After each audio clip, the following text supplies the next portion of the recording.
नमस्कार मित्रों, क्या आप जानते हैं कि 10 महाविद्याओं की उत्पत्ति कैसे हुई और किन देवी ने उन्हें क्या आशीर्वाद दिया। तो चलिए आज की इस रोचक कथा में जानते हैं कि किस देवी ने इन 10 महाविद्याओं की उत्पत्ति की।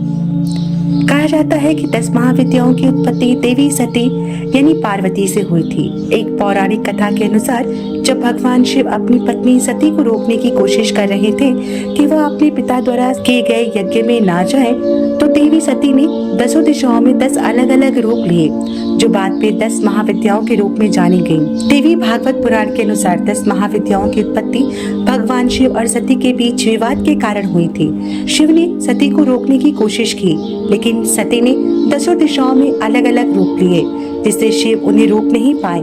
इन 10 रूपों को ही 10 महाविद्या कहा जाता है, जिनके नाम काली, तारा, त्रिपुर सुंदरी, भुवनेश्वरी, त्रिपुर भैरवी, छिन्नमस्ता, धूमावती, बगलामुखी, मातंगी और कमला है। देवी आदिशक्ति द्वारा प्रकट की गई 10 महाविद्याएं न केवल ब्रह्मांड की रहस्यमय शक्तियों का प्रतिनिधित्व करती हैं, बल्कि प्रत्येक देवी को विशिष्ट भूमिका और उद्देश्य के साथ एक विशेष आशीर्वाद भी मिला है। ये सभी महाविद्याएं साधना के 10 प्रमुख मार्गों के प्रतीक मानी जाती हैं। देवी काली समय और मृत्यु के विनाश के समय प्रकट हुई और उन्हें आशीर्वाद दिया कि तुम काल को भी निगलने वाली बनो, तुम्हारे बिना शिव भी शव है। अर्थात काली समस्त नकारात्मकताओं का विनाश करती हैं और साधक को मृत्यु के भय से मुक्त करती हैं। दूसरी महाविद्या थी तारा। समुद्र मंथन के विष को पीते समय शिव को बचाते हुए इनका प्रादुर्भाव हुआ और इन्हें आशीर्वाद दिया गया कि तुम साधक को ज्ञान की नौका से पार ले जाने वाली बनो। अर्थात तारा देवी में उद्धार की शक्ति है, विशेषकर संकट के समय। तीसरी महाविद्या थी त्रिपुर सुंदरी।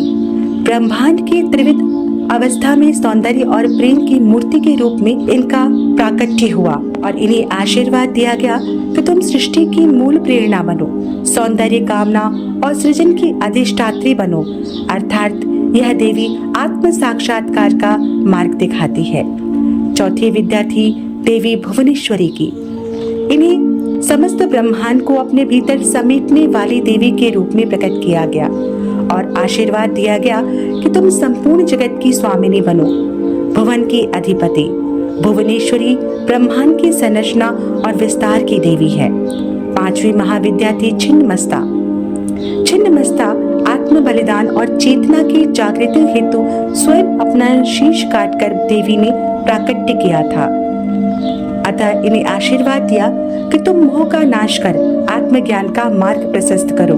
जीवन और मृत्यु के द्वंद्व से पार ले जान पाने की शक्ति हमें माता छिन्नमस्ता से मिलती है। छठी महाविद्या थी देवी भैरवी की। महाप्रलय के समय शक्ति रूप में प्रकट हुई माँ भैरवी को ये आशीर्वाद दिया गया कि तुम योगियों की साधक और सिद्धि बनो।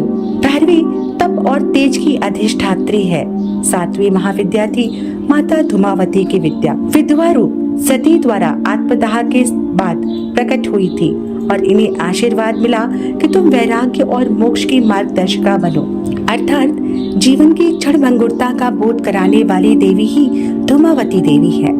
आठवीं महाविद्या थी बगलामुखी माता की। जब असुरों ने वाणी से अधर्म फैलाना शुरू किया, तब उन्हें रोकने हेतु इनका प्राकट्य हुआ और इन्हें आशीर्वाद दिया गया कि तुम शत्रुओं की वाणी और बुद्धि को रोकने वाली बनो। नवी विद्या थी माता मातंगी की विद्या। इनका प्राकट्य सांस्कृतिक कलात्मक शक्ति के रूप में हुआ था और इन्हें आशीर्वाद था कि तुम वाणी, संगीत और कला की अधिष्ठात्री बनो। यह देवी शब्द और बुद्धि की शक्ति देती है। 10वीं और आखिरी महाविद्या थी देवी कमला की विद्या। जब सृष्टि में समृद्धि की कमी आई, तब यह लक्ष्मी के रूप में प्रकट हुई और इन्हें आशीर्वाद दिया गया कि तुम धन, ऐश्वर्य और वैभव की देवी बनो। अर्थात साधना द्वारा आत्म संपन्नता को प्राप्त करने की शक्ति हमें देवी कमला से मिलती है। पार्वती ने अपने 10 रूपों को प्रकट किया तो प्रत्येक को विशिष्ट उद्देश्य और आशीर्वाद दिया।